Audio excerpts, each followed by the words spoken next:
Good morning, my name is Sharanya Dayal, and today we'll be having a discussion on the topic Heritage Matters India's Lost Capitals. The Indian subcontinent once had some of the grandest capital cities in the world. Today, while India's modern metropolises such as Mumbai, Delhi, and Bangalore are thriving, very little remains of the old capitals that once defined India's power. Due to rapid urbanization and changing lifestyles of the people in recent years, existential crisis of these cultural heritages is getting severe like never before. Due to various reasons, both traditional and contemporary, planning practices in India have failed to develop standards and norms for preserving historic cities. The evolution of cities in India dates back to 2500 BCE. The cities of Harappa and Mohenjo-daro of Indus Valley Civilization flourished between 1700 BC and 600 BC. Since then, India has a continued history of evolution of towns and cities. Mohenjo-daro. The Indus Valley Civilization was an extremely advanced society that flourished roughly 5,000 years ago, and Mohenjo-daro was its crowning jewel. The city of Mohenjo-daro rivaled the ancient civilizations in Egypt and Mesopotamia. Archaeologists believe that over 35,000 people once occupied the city. The site, which is in modern-day Pakistan, was only unearthed in the 1920s. It provides astonishing insight into the lives of the Indus Valley Society, which, among other things, had some of the earliest sanitation and sewer systems found anywhere in the world. It's believed that the city was able to comfortably sustain a population of 40,000 people. But for all it's taught us, we still have many questions about how the city was managed and controlled. Also still a mystery is the decline of the Indus Valley Civilization, and the reason why they left their cities behind. The great city of Patliputra, once comparable to the powerful Persian cities of Susa and Persepolis, has now been reduced to a small archaeological park with broken pillars. The city of Shishupalgarh near Bhubaneswar in Odisha is believed to have been as big as Rome in the 2nd century BC. Today, even its ruins are under threat by encroachers. Almost each of 3,000 cities and towns in India displays bewildering diversity in their characteristics and therefore has the potential for conservation. Despite the varying nature of these historic cities, there are certain strong common characteristics among them. The physical and social fabric of these places has a rich architectural heritage, social and cultural values of the nation. Why are our ancient cities victims of neglect and decay? Where did we go wrong? And what can we do to save them? Let us discuss some case studies to find answers to these weighty questions. Our first case study is Shahjahanabad in Delhi. Delhi, the capital of India, has been the seat of many powerful empires over the centuries. Shahjahanabad, the great walled city built by the order of Shah Jahan, or Old Delhi as we call it, was the 17th century capital of the Mughal Empire. Even today, it houses several sites and monuments, some of which even predate the city itself. Sadly, not all of them attract as many visitors as do the Red Fort, the Qutub Minar, and the Jama Masjid. Take, for example, Razia Sultana's tomb.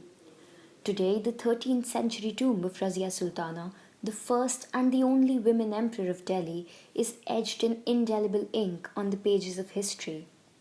Her grave, however, is another matter. As one reaches the Bulbuli Khana Chowk in Turkman Gate area of Old Delhi, one can see a small sign pointing towards the neglected last resting place of Razia. Google lists this place as a historic landmark in Delhi, but its condition does not say the same. In this densely populated neighborhood, it's hard to believe that the ramshackle grave belongs to an empress. Unlike her father Shamsuddin Iltutmish's tomb in Mehroli's Qutub complex, Razia's tomb lies forgotten. However, such monuments need not be looked at in isolation, detached from the community around it. The lesson to be learned from Razia's tomb is that it is a monument which is situated in a very living, thriving community. Razia was buried in 1240, But particularly after Shahjahanabad was founded in the 17th century, this became a part of a fairly densely populated area, and there are maintenance and management problems. We need to engage the community living around it in preservation and maintenance of the historic site by making them aware that it is a matter of great pride for them to be living so close to a unique historic monument. Our next case study is the city of Ahmednagar in Maharashtra. Founded by Nizam Shah in the 15th century and the seat of his kingdom for over a century, this beautiful city is home to many historical buildings such as mosques, palaces, and tombs. But now it has lost its charm. Well, almost. Today, Ahmednagar is identified, if at all, as a town sustained by the Indian military. The major issue in Ahmednagar, however, seems to be the lack of awareness among the citizens. They don't even know the significance of the monuments around them, let alone see the importance in conserving them. Very few monuments within the city have any kind of protected status. A lot of monuments, which used to be on the periphery of cities, are increasingly coming within the ambit of fast urbanizing areas. Murshidabad in West Bengal. The once grand city of Murshidabad was founded in 1702 CE by Murshid Quli Khan, who moved the capital of Bengal from Dhaka to Murshidabad. But this medieval capital is fast losing its historic legacy. The city was last properly documented in 1904. One of the reasons that we are losing our heritage is because monuments are not mapped in many cities. When a person visits the city, it's difficult to imagine what the city was like 250 years ago because we have completely failed to look at Murshidabad as a site. We have failed to look at it as a historic city. The way we are operating now is to look at it in terms of isolated monuments. The condition of these monuments is continuously deteriorating, and the names of these places are changed very often. Ahmedabad, however, is an example of reviving a city to its former glory, if not enhancing it. The walled city of Ahmedabad, founded by Sultan Ahmad Shah in the 15th century on the eastern bank of the Sabarmati River, presents a rich architectural heritage from the Sultanate period, as well as important Hindu and Jain temples of later periods. Even though it's one of the busiest metropolises in present times, the city of Ahmedabad has managed to get recognition as a UNESCO World Heritage City, the first city in India to be granted this status. To help secure this recognition, it was the combined and sustained efforts of citizens as well as the administration which worked for the city. Ahmedabad has a history that goes back 600 years, but it is one of the most well documented cities in India. It may have taken almost 20 years to get Ahmedabad listed as a World Heritage City, but it was a planned approach. The most important step was restoring the perceptions of the community about their vicinity. The residents of the city helped conserve its heritage and practiced sustainable development, due to which they could achieve this remarkable feat. How can we save our heritage? 1. Ownership of our heritage. It is not the government authorities who are solely responsible for preserving our heritage. Citizens and the administrative authorities need to work in tandem to preserve and promote their cities and heritage. We also need guidelines and laws that clearly define what counts as heritage and awareness to help people connect with it. Only then can people have a sense of ownership over a lot of these monuments. They need to feel some kind of stake in the preservation of these, and this can only happen through informing them of what our past is and why it is important. The second step would be involvement of the local community. The participation and engagement of the local community is pertinent in heritage preservation. Once citizens get interested and realize the value of what exists in their cities, it's easier to get them involved. In the case of Ahmedabad, it was the interest and awareness among the city's citizens that helped make it a UNESCO World Heritage Site. In Ahmedabad, community resources and institutional sources had been explored.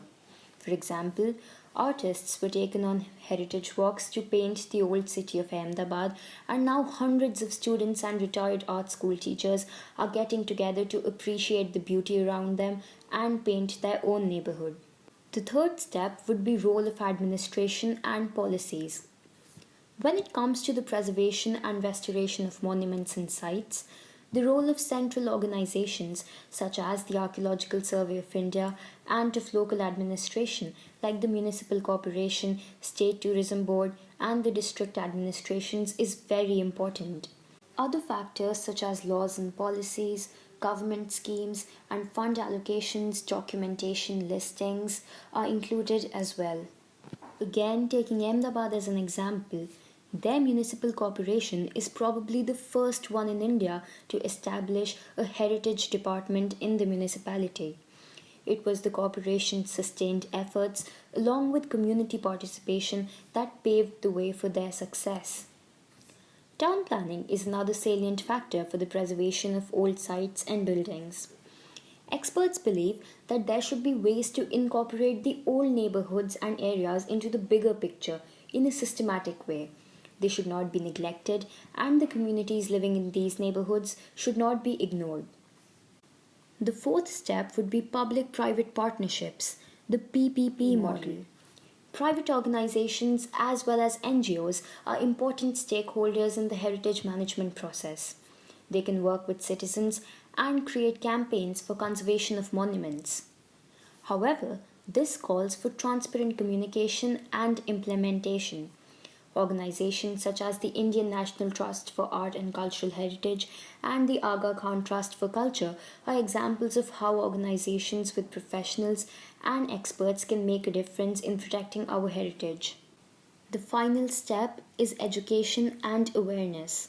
Education and awareness about history and heritage form the very basis of preserving and conserving our heritage. School textbooks are often blamed for making history boring, but what we don't realize is that they impart to us only theoretical knowledge. And if initiatives like heritage walks were taken for school students, then with the practicals, they could gain insight about the subject as well. Such initiatives have become very vital in not only involving the local community but also in engagement of people with history and heritage. Books, walking guides, and other publications, especially about sites of historical significance, are another way to educate people about the historical treasures that we have in our country. It's time that we mainstream history and make it engaging enough for everyone to get excited about stories from the past. For it is that past that makes us realize how great India was and could be.